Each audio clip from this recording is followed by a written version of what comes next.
जय श्री कृष्णा। राधे राधे। ओम नमः शिवाय। ओम नमः शिवाय। सावन मास महात्म्य 13वां दिन पूर्णिमा का व्रत विधि सुनेंगे। सावन मास पूर्णिमा को श्रवण नक्षत्र में भगवान हैवीर्य का जन्म हुआ था। उसी में संपूर्ण पाप नाशक सामवेद गाया गया था, इसलिए इस दिन सामवेद को सुनना चाहिए, उसकी पूजा करनी चाहिए। वहाँ अपने बंधु बांधवों तथा मित्रों के साथ भोजन करना चाहिए और मनोविनाद के खेल खेलने चाहिए। हैवीर्य की पूजा करनी चाहिए। शुरू में प्रणव भोजन करना चाहिए। उसके बाद भगवते तथा धर्माय कहकर चतुर्थ यंत्र आत्म विशोधन शब्द की योजना करनी चाहिए। अंत में नमः शब्द का उच्चारण करना चाहिए। 18 अक्षरों का मंत्र सब सिद्धियों को प्रदान करने वाला तथा अवश्य मोहन आदि प्रयोगों का एक ही साधक मंत्र है। इसका पुष्चरण अक्षर संख्या के अनुसार 18 लाख या 18,000 है, परंतु इस कलयुग में इसका चौगुना करना चाहिए। इस प्रकार करने से भगवान हैवीर्य के प्रश्न होते हैं, सभी कामना पूर्ण कर देते हैं। इस दिन रक्षाबंधन का पर्व मनाया जाता है। ये सब रोगों को नाश करने वाला तथा शुभ का नाश करने वाला है। हे सनत कुमार, इसके विषय में मैं तुम्हें पुराना इतिहास सुनाता हूँ। पहले इंद्राणी ने इंद्र के जय के लिए इसे किया था। पुराने समय में देव और असुरों से संग्राम छिड़ गया था। 12 वर्ष तक चला। इंद्राणी ने उसी समय इंद्र को थका जानकर कहा, हे देव, आज चतुर्दशी है, कल सुबह मैं रक्षाबंधन करूंगी, जिसके करने से आप अजय हो जाएंगे। इतना कहकर इंद्राणी ने पूर्णिमा के दिन मंगल आदि करके हर्ष देने वाली रक्षा को इंद्र के दाहिने हाथ में बांध दिया। इंद्र ने रक्षा बंधवाकर ब्राह्मणों के साथ सब स्थितवाचन किया। उसके बाद असुर सेना पर आक्रमण कर दिया। देखते देखते इंद्र ने बलशाली असुरों पर विजय प्राप्त कर ली। भगवान भोलेनाथ बोले, हे सनत कुमार, सावन मास की पूर्णिमा के दिन मनुष्य को प्रातःकाल श्रुति समृद्धि विधान द्वारा स्नान करना चाहिए। संध्या जप आदि करके पितर देवता ऋषि तर्पण करना चाहिए। सोने के पात्र की सुरक्षा बनाकर उसको श्रवण के सूत्र से बांधकर मोती द्वारा विभूषित स्वच्छ रेशम के बने विचित्र ग्रंथि युक्त पत्थर गुच्छों से सुशोभित सरसों चावलों को अंदर रखकर आकर्षक बनाना चाहिए। वहाँ कलश रखकर उसके ऊपर पूर्ण पात्र से रक्षा करनी चाहिए। सुंदर आसन पर सगे संबंधियों सहित बैठकर मंगल गान करना चाहिए। इसके बाद यन बंदोबली राजा दानवेंद्र महाबल तेन तवा बंद नाम ने रचे माचल माचल मंत्र का उच्चारण करना चाहिए। ब्राह्मण क्षत्रिय वैश्य शूद्र तथा अन्य व्यक्तियों को भी पहले ब्राह्मणों की पूजा करके रक्षाबंधन करना चाहिए। इस प्रकार जो रक्षाबंधन करता है वह सब दोषों से छूट जाता है। परंतु रक्षाबंधन का कार्य भद्रा नक्षत्र में कदापि नहीं करना चाहिए। भद्रा नक्षत्र में इसको करने से विपरीत फल प्राप्त होता है। सनत कुमार ने भगवान सदाशिव से पूछा, हे भगवान, सावन शुक्ल चतुर्थी के दिन सर्व काम फल प्रद संकट हरण देवादेव को किस विधि से व्रत और पूजन करे, कब उद्यापन करे, मुझे विस्तार पूर्वक बताने की कष्ट करे। भगवान शंकर ने कहा, चतुर्थी के दिन सुबह उठकर दांतुन करके पुण्यदाता शुभ संकट हरण नाम का व्रत संकल्प करना चाहिए। हे देवस, मैं आज चंद्रमा के उदय होने तक निरा रहूँगा, आपकी पूजा करके भोजन करूँगा, मेरे ऊपर आए संकट को दूर करे। इस प्रकार संकल्प करके काले तिलों से स्नान करके गणाधिपति की पूजा करनी चाहिए। अपने सामर्थ्य के अनुसार श्रवण चांदी या तांबे की गणेश जी की मूर्ति बनवाए। यदि इतना न हो सके तो मिट्टी की प्रतिमा कुम्हार से बनवाए। पहले अष्टदल कमल के ऊपर घट स्थापित करना चाहिए।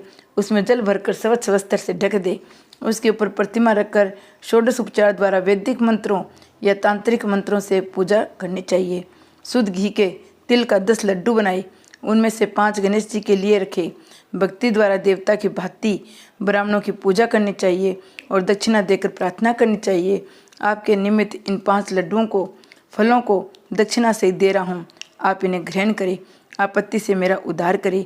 जो कुछ मैंने द्रव्यहीन कम से कम या अधिक दिया है, हे विपर रूप गणेश्वर, वह सब परिपूर्ण हो।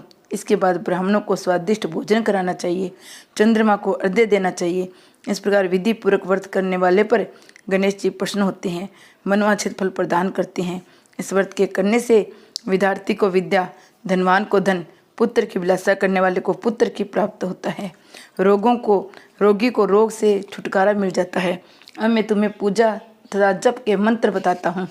पहले ओंकार शब्द में, फिर नमः, फिर हे रंभ के बाद लंबोदर शब्द, उसके बाद संकट निवारण शब्द को चतुर्थ्यान बनाकर अंत में स्वाहा शब्द कहना चाहिए। वैसे 21 अक्षरों का मंत्र है। मनुष्य को 10 दिशाओं की पूजा करनी चाहिए। निम्नलिखित 21 नामों द्वारा गणेश जी की पूजा करनी चाहिए। उमापत पुत्र, अग्नासन, एक दंत वक्त्र, मुश्रिक वाहन, विनायक, ईशपुत्र, सर्व सिद्धि प्रदायक, गणाध्यक्ष, सकंद गुरु, सर्व संकट नाशक, लंबोदर, गोयल, गौरी मंगल संभव, धूमर केतु, भालचंद्र, असुर मर्दन, विद्या विधान, विकट, स्वरूपकरण, विघन विराट, अग्नासन। आप मुझ पर प्रश्न हो, मेरी सभी अभिलाषाओं को पूर्ण करो। हे प्रभु, मेरे शत्रुओं की बुद्धि का नाश हो, मेरे मित्रों का अभ्युदय हो। इस प्रकार प्रार्थना करके अष्टोत्तर शत होम करना चाहिए। व्रत की समाप्ति पर गणेश के प्रत्यर्थ लड्डुओं को ब्राह्मणों को बहना देना चाहिए। आगे दिए गए मंत्र से 5 बार चंद्रमा को अर्घ्य देना चाहिए। क्षीरो दान वसवत अग्नि गोत्र समूद भूत सारिन रोहिणी सहित मेरे दिए हुए इस अर्घ्य को स्वीकार करे। तत्पश्चात ब्राह्मणों को स्वादिष्ट भोजन करवाना चाहिए, फिर समय भोजन करना चाहिए। 4 मास तक ये व्रत करने के बाद 5वें मास में उद्यापन करना चाहिए। साधक को पहले व्रत कुंड की शक्ति अनुसार मूर्ति बनानी चाहिए। प्रथम विधि से पूजा करके सुगंधित चंदन नाना प्रकार के फूलों द्वारा पूजा करनी चाहिए। सूप और पायस दक्षिणा सहित गणेश जी की प्रतिमा कपड़े में लपेटकर ब्राह्मणों को देनी चाहिए। व्रत समाप्ति के लिए 5 शेर तिल देना चाहिए। क्षमा प्रार्थना करनी चाहिए। इस प्रकार उद्यापन करने मात्र से ही अश्वमेघ यज्ञ की फल प्राप्ति होती है।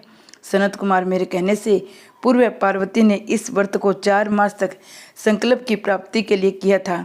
5वें मास में उन्होंने पुत्र कार्तिकेय को प्राप्त किया था। मैं ऋषि अगस्त्य ने समुद्र पान के समय इसे किया था। 3 मास पश्चात उन्हें विघ्नेश के पश्चात स्वरूप सिद्धि प्राप्त हो गई थी। हे मुनीश्वर, इस व्रत को दमयंती ने 6 मास तक किया था, तभी उसने महाराज नल के दर्शन किए थे। अनिरुद्ध को खोजती चित्रलेखा ने इस व्रत को किया। वह कहाँ गए, उन्हें कौन ले गया? वानासुर के यहाँ जाने पर प्रद्युम्न व्याकुल हो गए। तब उनसे रुक्मिणी ने बड़े प्रेम से कहा, पुत्र, मैं तुमसे जिस व्रत को कहने जा रही हूँ उसे ध्यानपूर्वक सुनो। पूरे समय में तेरे जन्म काल के समय मेरे सौरी घर के तुझको एक राक्षस चुरा कर ले गया था। बस मेरा हृदय तेरे वियोग से छलनी हो गया था। मैं रोती थी, मैं अपने लाल का मुख कब देखूंगी। उसमें जब दूसरी स्त्रियों के पुत्रों को देखती तो पुत्र वियोग से पागल हुई। मैं कहती कहीं ये मेरा पुत्र तो नहीं। इस तेरे वियोग का दुख झेलते हुए कई वर्ष व्यतीत हो गए। प्रभु कृपा से हमारे यहाँ लोमस ऋषि आ गए। उन्होंने मेरी दशा को देखकर मुझसे संकट चतुर्थी का व्रत करने को कहा।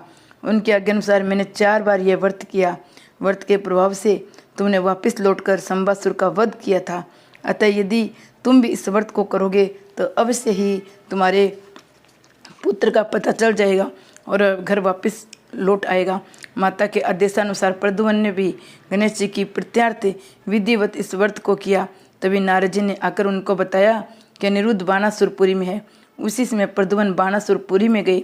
बाणासुर को सैन्य से जीतकर अपने पुत्र को पुत्र वधु सहित ले आई। प्राचीन काल में दूसरे देवताओं ने भी विघ्नेश के प्रत्यार्थ इस व्रत को किया था।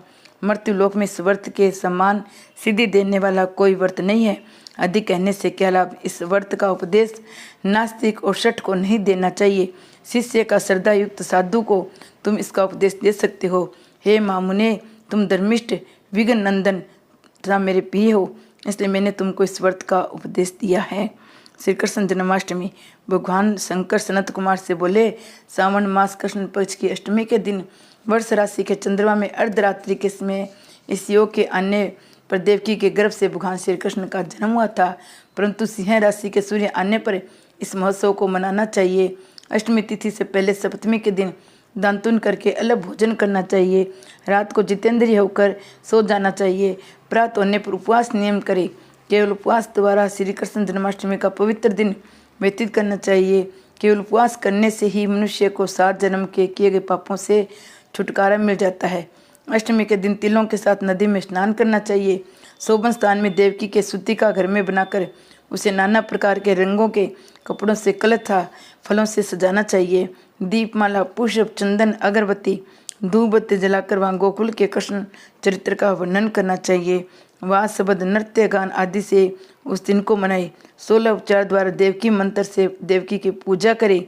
सतत वेणु, वीणा, निनाद सहित गायन आदि से किन्नरों द्वारा स्तुति की जाती है हुई। श्रृंगार दर्पण दुर्वा दधि कलश धारण किए हुए किन्नरों से सेवित अपने निवास स्थान पर खूब प्रसन्न मुख देव माता देव की कृष्ण के सहित वासुदेव के साथ चारपाई पर लेटी हुई दिखानी चाहिए। सब पाप नाशार्थ आदि में प्रणव था, अंत में नमः जोड़कर चतुर्थ्यान युक्त तो अलग अलग नाम कीर्तन पूजा करनी चाहिए। देव की वासुदेव बलदेव नंद यशोदा की अलग अलग पूजा करनी चाहिए। चंद्रमा के निकलने पर श्री हरि का स्मरण करके चंद्रमा को अर्घ्य देकर कहना चाहिए, हे रोहिणीकांत आप मेरे अर्घ्य को स्वीकार करो। जय श्री कृष्ण भगवान की जय। हर हर महादेव।